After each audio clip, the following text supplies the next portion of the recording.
विदेश में रोजगार पर योगी सरकार की बड़ी पहल, अंतर्राष्ट्रीय प्लेसमेंट सेल का होगा गठन, कौशल विकास मिशन गठित करेंगे सेल।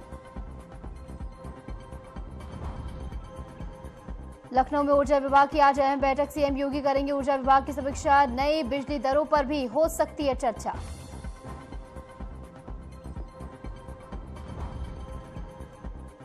गोरखपुर में मुख्यमंत्री योगी ने लगाया जनता दरबार, तीसरे दिन गोरखनाथ मंदिर के प्रांगण में सुनी जनता की फरियाद, समस्याओं के त्वरित निस्तारण के आदेश।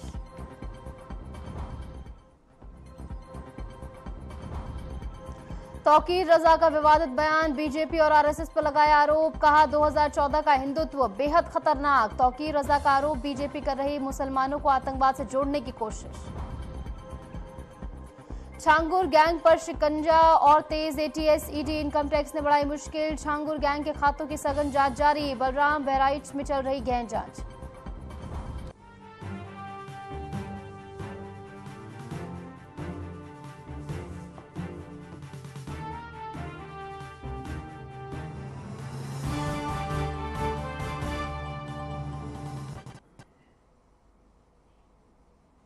नमस्कार, मैं हूं आपके साथ निशु शर्मा और आप देख रहे हैं हमारा खास बुलेटिन हमारा उत्तर प्रदेश। चलिए शुरुआत करेंगे बड़ी खबर के साथ, जहां विदेश में रोजगार पर योगी सरकार की बड़ी पहल देखने को मिली है। बता दें कि अंतर्राष्ट्रीय प्लेसमेंट सेल का गठन होगा, कौशल विकास मिशन ये सेल गठित करेगा और इजराइल में काम कर रहे यूपी के युवा, इससे उन्हें और ज्यादा लाभ मिलेगा। ये बड़ी खबर हम आपको बता रहे हैं, जहां लगातार रोजगार को बढ़ावा देने के लिए योगी सरकार की प्रतिबद्धता साफ नजर आ रही है। और इस बीच बड़ी खबर ये है, जहां पर विदेश में रोजगार पर योगी सरकार की बड़ी पहल देखने को मिली। अंतर्राष्ट्रीय प्लेसमेंट सेल का गठन होगा, कौशल विकास मिशन गठित जो है ये सेल करेगा। ऐसे में एक बड़ी पहल के तौर पर इसे देखा जा रहा है, क्योंकि लगातार सीएम योगी आदित्यनाथ रोजगार को बढ़ावा देने के लिए एक के बाद एक बड़े कदम उठा रहे हैं और उसी क्रम में एक बड़ी पहल के तौर पर इसे देखा जा रहा है। विदेश में रोजगार पर योगी सरकार की बड़ी पहल देखने को मिली है, जहां पर इसके जरिए रोजगार सृजन जो है वो बढ़ पाएगा और इसी के साथ अंतर्राष्ट्रीय प्लेसमेंट सेल का गठन होगा, जिसके जरिए देश से बाहर जाकर भी उत्तर प्रदेश के युवा जो हैं वो काम कर पाएंगे। ऐसे में नई उपलब्धियों के रास्ते इसके जरिए अब युवाओं के लिए खुलते हुए नजर आएंगे और लगातार रोजगार को बढ़ावा देने के लिए सीएम योगी आदित्यनाथ एक के बाद एक बड़े कदम उठा रहे हैं। ऐसे में इस कदम की सराहना भी हर ओर की जा रही है, क्योंकि इसके जरिए अंतर्राष्ट्रीय प्लेसमेंट सेल का गठन होगा और कौशल विकास मिशन सेल गठित करेगा, ये बताया जा रहा है। और इस बीच राजधानी लखनऊ से एक बड़ी खबर आपको बता दें, ऊर्जा विभाग की आज एक अहम बैठक होने वाली है। ऊर्जा विभाग की आज ये अहम बैठक होगी और इसमें सीएम योगी आदित्यनाथ ऊर्जा विभाग की समीक्षा करते हुए नजर आएंगे। दोपहर 3:30 बजे सीएम आवास पर यह बैठक होगी, यानी 3:30 बजे का समय इसके लिए मुकम्मल किया गया है। नई बिजली दरों पर भी इस दौरान चर्चा हो सकती है। ऊर्जा विभाग के सभी बड़े अफसर इसमें मौजूद रहेंगे और बताया ये भी गया है कि लगातार जो बिजली कटौती हो रही थी, लगातार जिसकी शिकायतें मिल रही थी, ऐसे में इस पूरे मामले में भी सीएम योगी आदित्यनाथ संज्ञान लेते हुए नजर आएंगे और तमाम अधिकारियों से इस पूरे मामले की जानकारी लेंगे कि आखिर इसके पीछे के कारण क्या हैं। ऐसे में आने वाले समय में लोगों को दिक्कत ना हो, इसके लिए भी कई जरूरी दिशा निर्देश सीएम योगी आदित्यनाथ की ओर से जारी किए जा सकते हैं। तमाम बड़े अधिकारी और अफसर ऊर्जा विभाग के इस बैठक में मौजूद रहेंगे और ऐसे में हमारे साथ हमारे संवाददाता अमन जुड़ गए हैं ज्यादा जानकारी के साथ। अमन, आज जो 3:30 बजे बैठक होने वाली है, इसको लेकर क्या कुछ पूरी जानकारी, किन विषयों पर आज बातचीत होगी सीएम योगी आदित्यनाथ के समक्ष? देखिए काजल, जिस तरीके से बात की जाए, उत्तर प्रदेश में आज ये अहम बैठक मुख्यमंत्री योगी आदित्यनाथ ले रहा है। और अगर बात की जाए उत्तर प्रदेश के जो एमडी हैं पंकज कुमार, जो आईएएस अधिकारी हैं, वो मौजूद रहेंगे। खुद मंत्री ए.के. शर्मा मौजूद रहेंगे। कहीं ना कहीं जो बिजली पे जो दरें हैं उन पे बढ़ोतरी पे चर्चा हो सकती है। 24 घंटे बिजली किस तरीके से उपभोक्ताओं को दिया जाए, चाहे वो ग्रामीण इलाके हों चाहे शहरी इलाके हों, उस पर किस तरीके की बिजली कितनी जरूरी है, किस तरीके से दी जाए। क्योंकि अगर बात की जाए हाल फिलहाल की उत्तर भारत में, तो गर्मी का जो प्रकोप है वो कहीं ना कहीं बहुत ज्यादा है, तो जिसकी वजह से गर्मी 24 घंटे दी जाए। तो इसके लिए लगातार चर्चाएं मुख्यमंत्री योगी आदित्यनाथ चाहे मंत्री हों उनके साथ लगातार बातचीत होती रहती है, समीक्षा बैठक होती रहती है, जिसके बाद आज एक बड़ी समीक्षा बैठक है। हाल अगर बात की जाए उत्तर प्रदेश के जो मंत्री हैं, कैबिनेट मंत्री के शर्मा, वो भी लगातार हर जिले में जाकर के सिलसिलेवार तरीके से सभी जो अधिकारी हैं उनके साथ बैठक कर रहे हैं और किस तरीके से जो बिजली है, जो 24 घंटे बिजली देने का उत्तर प्रदेश का जो संकल्प था, हर एक व्यक्ति को हर एक घर तक 24 घंटे बिजली पहुंचाने का, उसके लिए लगातार प्रदेश सरकार कार्य कर रही है। और कहीं ना कहीं ये अहम बैठक है, उसमें 24 घंटे किस तरीके से बिजली पहुंचाई जाए और अगर बिजली में बढ़ोतरी होती है, बिजली की दरों में बढ़ोतरी होती तो कितनी हो और आम जनमानस की जेब पर बहुत ज्यादा असर ना पड़े, इसके लिए कहीं ना कहीं एक समीक्षा बैठक मुख्यमंत्री 3:30 बजे आज अपने और अमन साहब ये भी जानना चाहेंगे, क्या लगातार ऐसी शिकायतें भी प्राप्त हो रही थी कि लगातार बिजली कटौती हो रही है, ऐसे में लोगों को भारी परेशानी हो रही, तो क्या इस पूरे मामले में भी सख्त होते हुए सीएम नजर आएंगे? देखिए, अभी हाल फिलहाल की अगर बात की जाए तो अभी वृंदावन में जब A.K. शर्मा मंत्री जब मंदिर दर्शन करने के लिए गए थे अपने परिवार के साथ, तो वहां पे महिलाओं ने विरोध प्रदर्शन किया था। उससे पहले भी कई जिलों में जब मंत्री गए थे तो वहां पर भी विरोध प्रदर्शन हुआ था। तो कहीं ना कहीं साफ तौर पर महिलाओं का प्रदर्शन भी देखने को मिला है। और अगर बात की जाए जो औद्योगिक से जुड़े हुए लोग हैं, यानी कि जो भी बिजनेसमैन लोग हैं जिनकी बहुत बड़ी टेक्सटाइल या मिल्स हैं, उनको कहीं ना कहीं बहुत ज्यादा बिजली आपूर्ति से उनको समस्याओं का सामना करना पड़ रहा है। तो कहीं ना कहीं वो एक अहम पहलू भी इसमें नजर आ रहा है। तो अब देखने वाली बात ये होती है कि क्या कुछ चीजें सामने 3:30 बजे निकल करके आती हैं, किन पहलुओं पर ज्यादा चर्चा हो सकती है। लेकिन कहीं ना कहीं ये एक बड़ा पहलू है उत्तर प्रदेश सरकार के लिए कि 24 घंटे बिजली उपलब्ध कराई जाए और हर एक वर्ग को किसी भी तरीके की कोई समस्या ना उत्पन्न हो, इसके लिए लगातार मुख्यमंत्री खुद सभी विभागों की मॉनिटरिंग करने। जी बिल्कुल, और मॉनिटरिंग पूरे मुद्दे पर होगी। और जिसका आपने जिक्र किया कि जब मंत्री पहुंचे थे, वो हालांकि वो दूसरा मामला था, बांके बिहारी मंदिर में जो कॉरिडोर बन रहा है उसका विरोध महिलाएं कर रही थी। लेकिन आज का दिन बेहद महत्वपूर्ण है, तमाम अधिकारी इस दौरान बैठक में मौजूद रहेंगे, समीक्षा पूरे पहलू पर होगी। बहुत बहुत शुक्रिया, आप जुड़े अमन हमारे साथ और तमाम जानकारी आपने हमारे साथ साझा की है। खबरों में आगे बढ़ेंगे। उत्तर प्रदेश के मुख्यमंत्री योगी आदित्यनाथ ने गोरखपुर में आयोजित जनता दर्शन कार्यक्रम के दौरान आम जनता की समस्याएं सुनी और अधिकारियों को समयबद्ध समाधान सुनिश्चित करने के निर्देश भी जारी किए हैं।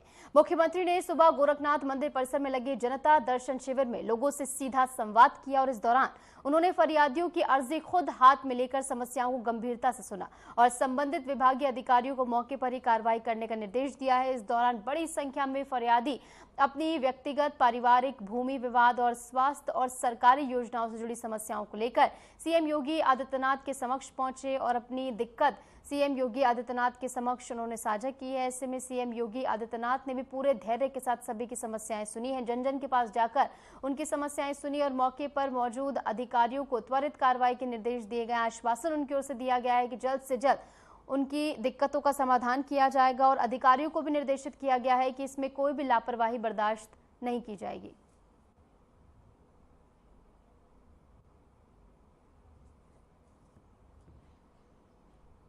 और इस बीच शुक्र एक छोटे से ब्रेक के लिए, ब्रेक के बाद फौरन हाजिर होते हैं।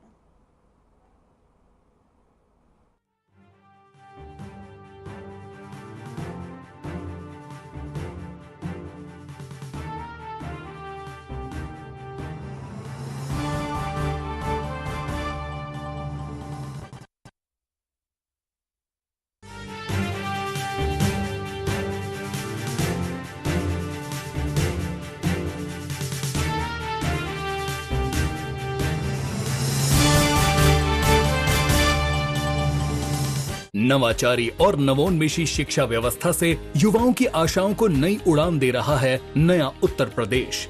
ग्रामीण परिवेश हो या फिर नगरीय क्षेत्र, गुणवत्ता युक्त शिक्षा बनी है नए उत्तर प्रदेश की पहचान। स्कूल चलो अभियान और शारदा प्रोग्राम जैसे अभिनव प्रयासों से ड्रॉप आउट दर में आई है उल्लेखनीय गिरावट। ऑपरेशन कायाकल्प और टैबलेट वितरण जैसे कदमों से डिजिटल शिक्षा को मिले हैं नए आयाम। बेसिक शिक्षा से हायर एजुकेशन तक शिक्षा में उठाए गए अभूतपूर्व कदमों से हुआ है एजुकेशन का ट्रांसफॉर्मेशन। अंत्योदय और बिना किसी भेदभाव के सबको समान शिक्षा का अधिकार बना है युवाओं के उज्जवल भविष्य का आधार। वर्ष 2017 के बाद डबल इंजन सरकार के अभिनव प्रयासों ने नए उत्तर प्रदेश की शिक्षा व्यवस्था में किया है युगांतकारी ट्रांसफॉर्मेशन। समान शिक्षा का अधिकार, डबल इंजन सरकार।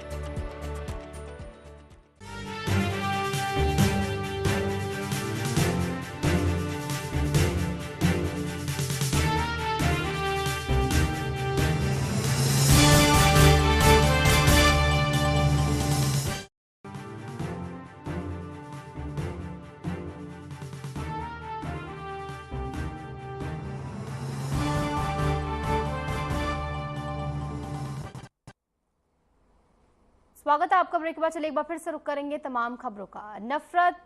नफरती मौलाना के नाम से मशहूर ऑल इंडिया इत्तेहाद मिल्लत काउंसिल के अध्यक्ष तौकीर रजा खान एक बार फिर से अपने भड़काऊ बयानों को लेकर सुर्खियों में आ गए हैं। उन्होंने एक इंटरव्यू में बीजेपी, आरएसएस, विश्व हिंदू परिषद और बजरंग दल को आतंकी संगठन बताया है और केंद्र सरकार को जालिमों की सरकार करार दिया है। उन्होंने आरएसएस को तमाम संगठनों की मां बताया है और कहा है कि बीजेपी खुला आतंकवाद कर रही है, सरकार उनकी सरपरस्त है और गुस्से में मौलाना ने बीजेपी पर भी जमकर निशाना साधा है। तो अपने भड़काऊ बयानों को लेकर एक बार फिर से विवादों में तौकीर रजा आ गए हैं और जैसे कि हमने आपको बताया कि मौलाना तौकीर रजा की ओर से बीजेपी और आरएसएस पर निशाना साधा गया है और बीजेपी और आरएसएस पर उन्होंने आरोप लगाया 2014 का हिंदुत्व बेहद खतरनाक है, उनकी ओर से बयान सामने आया। तौकीर रजा का बीजेपी पर एक गंभीर आरोप है कि मुस्लिमों को आतंकवाद से जोड़ने की कोशिश बीजेपी कर रही है और मस्जिद में राजनीतिक मीटिंग भी शर्मनाक है। बीजेपी पर तौकीर रजा का एक गंभीर आरोप सामने आया है।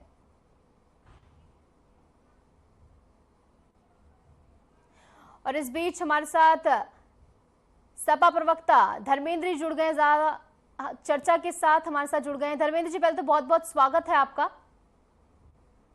धन्यवाद। तो धर्मेंद्र जी, हमने सुना कि तौकीर रजा बीजेपी और आरएसएस पर तो निशाना साध ही रहे हैं, इसी के साथ आपको भी उन्होंने आड़े हाथों ले लिया है। जो आपने मस्जिद में जाकर मीटिंग की है वो बेहद शर्मनाक बता रहे हैं। ऐसे में इस पर आपका क्या रुख है, कैसे सफाई पेश करें, क्योंकि इसकी आलोचना तो हर ओर हो रही है क्योंकि आप मस्जिद में जाकर अगर मीटिंग कर रहे हैं तो ऐसे में जो मस्जिद कमेटी है वो भी इसका विरोध कर रही है। नहीं, ये मस्जिद में गए, इस पे काफी डिबेट हो चुका है और गैर सियासी मुलाकात थी, एक कच्ची मुलाकात थी। तमाम मंदिर मस्जिद में उसके जो नमाज पढ़ाने वाले हैं, मौलाना हैं या मंदिरों में जो पुजारी होते हैं उनके आवाज बने रहते हैं और वो चूंकि जो वहाँ के इमाम साहब हैं वो हमारे पार्टी के सांसद हैं और एक जनरल कच्ची मुलाकात की, जिसको उन्होंने भी बताया, हमने बताया। कहाँ से सियासी हो गया, कौन सा भाषण हुआ, कौन सा मंच लगा, किसको बुला के वहाँ प्रेस कॉन्फ्रेंस हुई, ये तो भारतीय जनता पार्टी का जहाँ की आदत है उसको लेकर रुकाना चाहिए। तौकीर रजा के तमाम समय समय पर अलग अलग तरीके के बयान है। वो तो जो है महिलाओं के बाहर निकलने पर, महिलाओं पुरुषों के साथ बैठने पर के भी विरोधी हैं, उन पे मुझे नहीं करना। लेकिन एक बात साफ है, जिसमें कोई भी बयान दे उससे महत्वपूर्ण है कि भारतीय जनता पार्टी से जुड़े लोग और कई तो उनके जो मुख्यमंत्री हैं उनमें आपस में भी इस बात की होड़ मची हुई है कि वो किससे आगे बढ़ करके मुसलमानों को भला बुरा कह करके मुसलमानों पे आरोप प्रत्यारोप लगा करके प्रधानमंत्री जी के नजदीक पहुंचना चाहते हैं, प्रधानमंत्री जी के उत्तराधिकारी के रूप में अपने को स्थापित करना चाहते हैं। उसमें विशेष रूप से हिमंता बिस्वा शर्मा है, उत्तर प्रदेश के योगी आदित्यनाथ जी हैं और उत्तराखंड के पुष्कर सिंह धामी। ये लगातार जो है संविधान की शपथ लेकर के संविधान की मूल भावना के साथ खिलवाड़ कर रहे हैं। सच ये है कि ये डर और विभाजनकारी इनकी नीति है और चूंकि बुनियादी सवालों के जवाब भारतीय जनता पार्टी, इनकी डबल इंजन ट्रिपल इंजन की सरकार किसी के पास नहीं है, इसलिए लगातार ये विमर्श बदलने के लिए इस तरह के मुद्दे लेकर के आते हैं। कभी मुसलमान की बात करेंगे, कभी ज्यादा बच्चा पैदा करने की बात करेंगे, कभी धर्म में आतंकवाद खोजेंगे, इनका सगल हो गया। ठीक है धर्मेंद्र जी, हमारे साथ हिंदू धर्मगुरु चक्रपाणी महाराज भी जुड़ गए हैं। चक्रपाणी जी, बहुत बहुत स्वागत है आपका पहले हमारे चैनल पर। और इसी के साथ हम देख रहे हैं कि लगातार विवाद छिड़ा हुआ है। पहले अखिलेश यादव जाते हैं मस्जिद में मीटिंग करते हैं, उसके बाद तौकीर रजा का बयान सामने आता है। वो तो सभी को आड़े हाथों ले रहे हैं, चाहे वो बीजेपी हो, आरएसएस हो। वो कह रहे हैं 2014 का हिंदुत्व जो है वो बेहद खतरनाक है। ऐसे में आपका क्या रुख इस पर? नहीं, हिंदुत्व कभी खतरनाक नहीं होता। मौलाना साहब हमेशा इंटेंशन में बोलते हैं, हमेशा से वो पूर्वाग्रह से ग्रसित रहते हैं। आप देखो कि हमेशा हिंदुओं के खिलाफ बोलते हैं। हिंदू अगर हिंदुस्तान में अगर नहीं रहते तो ये भी नहीं रहते। आप देखो कि 14 अगस्त 1947 को देश का विभाजन हो गया, मजहब के आधार पे हुआ। जिन्ना ने ये कहा कि हम एक साथ नहीं रह सकते, हम एक साथ, हमारी पूजा पद्धति अलग है, हम नहीं कर सकते, तो इसलिए वो अपना देश विभाजन करके चले गए। लेकिन जो भी मुसलमान यहाँ पे बचे, उनको उनका ये दायित्व बनता है, मौलाना साहब जैसे लोगों की दायित्व बनता है कि बेवजह आप अशांति के कारण मत बनो, बेवजह आप दंगे फसाद मत करो, बेवजह आप आतंकवाद का खुद प्रमोशन ना करो। लेकिन ये एक्चुअल क्या है, हमेशा से विक्टिम गेम खेलना इनको आदत है। हर चीज में बम ये फोड़ते हैं और विक्टिम गेम खूब खेलेंगे कि हम पीड़ित हैं, हमको सताया जा रहा है, हमको परेशान किया जा रहा है। तो बताइए, जिस देश का राष्ट्रपति तक जो है कलाम साहब मुस्लिम होकर उनको बनाया गया, देश के लोगों ने उनको सम्मान दिया, और आप बड़े बड़े पदों पे तक पहुंच गए। ऑपरेशन सिंदूर हुआ, उसमें भी तो देखो एक बेटी थी, उसके साथ भेद थोड़े हुआ, उसको तो आगे रखा गया। ऐसे में तो चक्रवाणी जी, धर्मेंद्र जी अपनी बात को क्लियर कर रहे थे कि जिस तरीके से अखिलेश यादव मस्जिद में जाते हैं, मीटिंग करते हैं, तो उस पर आप क्या कहेंगे? क्योंकि उनकी ओर से कहा जा रहा है कि जैसा इसे पोर्ट्रे किया जा रहा है वैसा नहीं है, बीजेपी इसको लेकर भड़काऊ बयान दे रही है, लेकिन वैसी तस्वीर नहीं है, वो ये बात कह रहे हैं। नहीं, ऐसा है, मस्जिद में जाए या मंदिर में जाए, जब कोई बुलाता है तभी कोई जाता है, वो तो अलग विषय है, उससे मुझे कुछ नहीं बोलना है। लेकिन वो नेता है, राजनीतिक शक्ति है, तो इसलिए हर व्यक्ति जो कोई बुलाता है, बिना बुलाए तो जाकर के वहां पे वो करेंगे नहीं। तो उनकी इतना विषय है कि कोई भी हिंदुत्व पे आए दिन कुछ भी टिप्पणी कर देता है, कोई भी सनातन धर्म पे टिप्पणी कर देता है, ये बिल्कुल ठीक बात नहीं है। आप इनको मोदी जी पे आरोप लगाना है, योगी जी पे लगाना है, बीजेपी पे लगाना है, बिल्कुल लगाओ, आप पक्ष विपक्ष हो, लेकिन आप उसके आड़ में आप सनातन और हिंदू के खिलाफ बोलते हुए ठीक बात नहीं है। क्या बीजेपी या कोई भी दूसरी पार्टियां जो सत्ता पक्ष में है, क्या वो कभी मुस्लिम के खिलाफ बोलती है? कभी आपने नहीं देखा। लेकिन ये जानबूझ करके एक ऐसे माहौल खराब करने का प्रयास कर रहे हैं, चाहते हैं कि जो उपद्रवी लोग हैं, जो जिहादी मानसिकता के लोग हैं, जो ईटा पत्थरबाजी करने वाले लोग हैं, वो कहीं ना कहीं उनको उकसावे वाली बात है। जैसे मौलाना साहब का जो भी बयान है, बिल्कुल एक उकसावे वाली है, और ये चाहते हैं कि कैसे देश की स्थिति खराब की जाए। पिछली बार भी कई बार इन्होंने माहौल खराब करने का प्रयास किया। तो हमें, मेरा एक, वो चूंकि धार्मिक व्यक्ति है, मजहबी व्यक्ति है, उनसे मेरा तो आग्रह है कि इस तरह की चीजों से बचिए आप, क्योंकि ये देश सबका है। लेकिन अगर जो फिर भी अगर जो नहीं मानते हैं, तो हमें लगता है एजेंसियों को इसको संज्ञान लेकर के कठोर से कठोर कार्रवाई करनी चाहिए।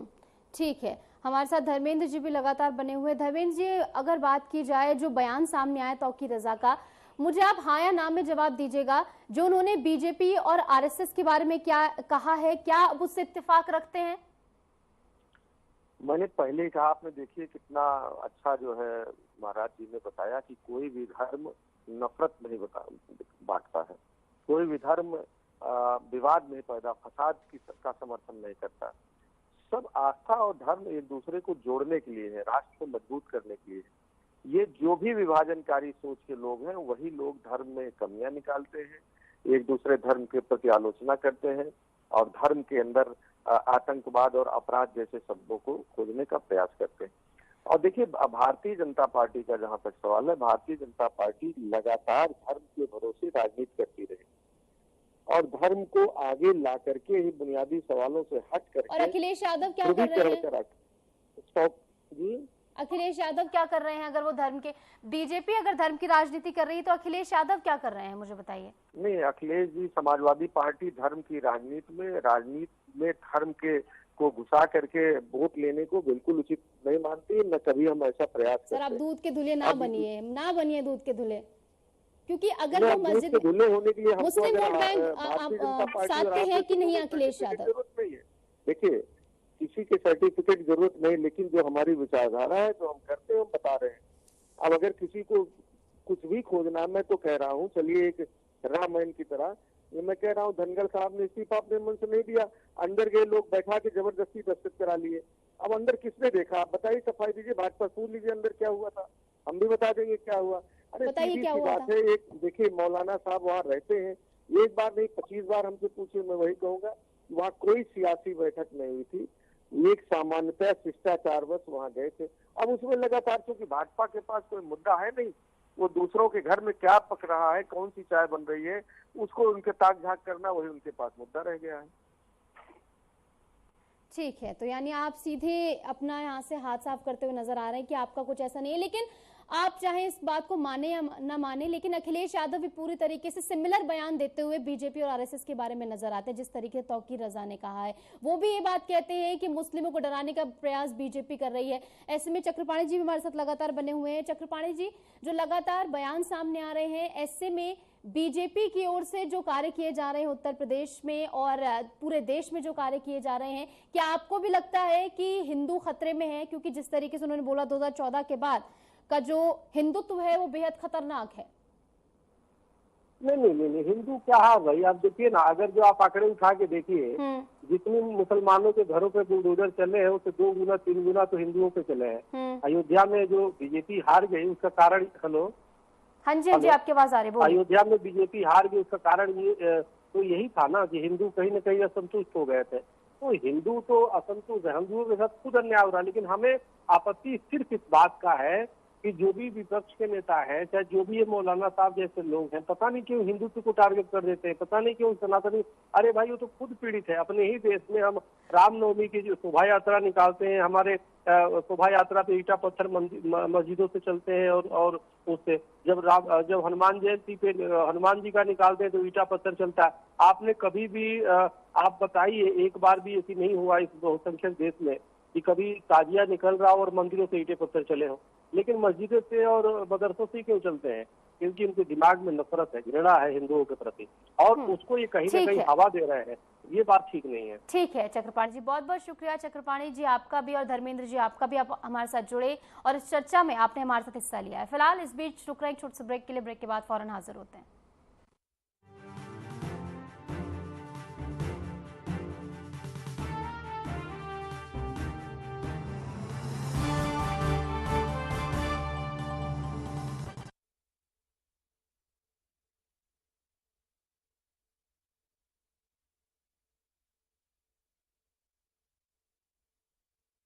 यशस्वी प्रधानमंत्री नरेंद्र मोदी जी के संकल्प सबका साथ सबका विकास को माननीय मुख्यमंत्री योगी आदित्यनाथ जी ने सामाजिक एकता एवं समरसता के उच्चतम मानदंडों के साथ बनाया है यूपी सरकार का मूल मंत्र। परिणाम स्वरूप 2017 के बाद उत्तर प्रदेश में सभी को मिले बिना किसी भेदभाव के रोजगार के समान अवसर एवं योजनाओं के लाभ। 8.5 लाख से अधिक सरकारी और 3,75,000 से अधिक संविदा पर नौकरी पाने वाले जहां निष्पक्ष और पारदर्शी प्रक्रिया के साक्षी बने, वहीं अनुसूचित जाति, जनजाति, पिछड़े एवं निम्न आय वर्ग के अभ्यर्थियों को मिला आरक्षण का संपूर्ण लाभ। प्रधानमंत्री गरीब कल्याण अन्न योजना, प्रधानमंत्री आवास योजना और जल जीवन मिशन से लेकर मुख्यमंत्री युवा स्वरोजगार और एक जनपद एक उत्पाद जैसी विभिन्न योजनाएं यूपी में अंत्योदय से सर्वोदय का सपना कर रही हैं साकार। काम दमदार, डबल इंजन सरकार।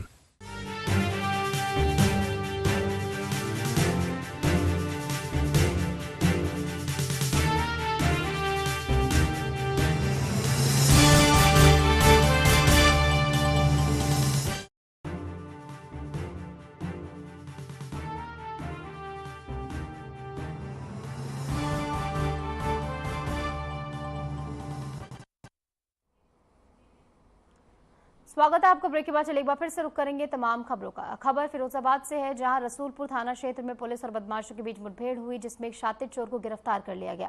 मुठभेड़ के दौरान आरोपी ने भागने की कोशिश की, लेकिन पुलिस की मुस्तैदी से उसे दबोच लिया गया। आरोपी ने चोरी की वारदातों का खुलासा किया है, जिसके बाद पुलिस ने उसकी पत्नी के पास से भी चोरी का माल फिलहाल बरामद कर लिया है। बरामद सामान में 4,05,000 रुपए नकद और कीमती जेवरात शामिल है। ऐसे में पुलिस आगे की कार्रवाई में जुटी हुई है। 8/7/2025 को थाना रसूलपुर क्षेत्र में एक चोरी की घटना हुई थी। इसमें विवेचना की गई, जांच पड़ताल की गई तो एक व्यक्ति अलीशान, पिता का नाम मोहम्मद खान, ये रामगढ़ थाना क्षेत्र का रहने वाला है। इसका नाम प्रकाश में आया था। पुलिस इसकी खोजबीन कर रही थी, इसके संभावित स्थानों पे दबिश दी जा रही थी। आज सूचना ये मिली कि ये चोरी का कुछ माल सामान बेचकर ये इधर फतेहाबाद रोड की तरफ से वापस आ रहा है। यहीं बड़ी चौराहा के बगल में यहाँ रसूलपुर पुलिस द्वारा चेकिंग की जा रही थी। और चेकिंग के दौरान ही ये बाइक से दूर से आता हुआ दिखा है। पुलिस ने इसको रोकने का इशारा किया। पुलिस को देखते ही ये गाड़ी अपना मोड़ कर भागने लगा और इसी क्रम में ये गाड़ी इसकी फिसल के गिर गई है। पुलिस से गिरता देख इसने पुलिस के ऊपर फायरिंग कर दी। आत्मरक्षात्मक में पुलिस ने भी फायरिंग की है, जिससे इसके पैर में गोली लगी है। तत्काल इसको ट्रॉमा सेंटर में इलाज हेतु भेजा गया, जहाँ पुलिस अभिरक्षा में इसका इलाज चल रहा है।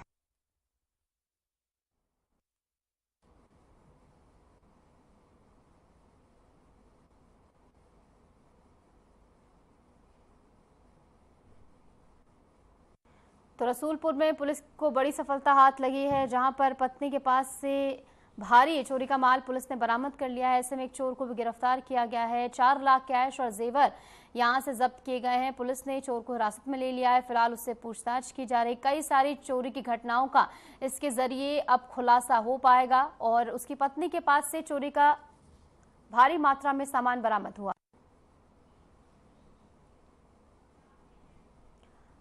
खबर आगरा से है, जहां एतमादपुर के सतौली कट के पास एक तेज रफ्तार गाड़ी ने टेम्पो को टक्कर मार दी। हादसे में 2 महिलाएं और एक बच्चा सहित 3 लोगों की दर्दनाक मौत हो गई। इस हादसे में 2 लोग घायल भी हुए हैं, जिन्हें अस्पताल में भर्ती कराया गया है। पुलिस ने मौके पर पहुंचकर जांच शुरू कर दी और घायलों का इलाज चल रहा है।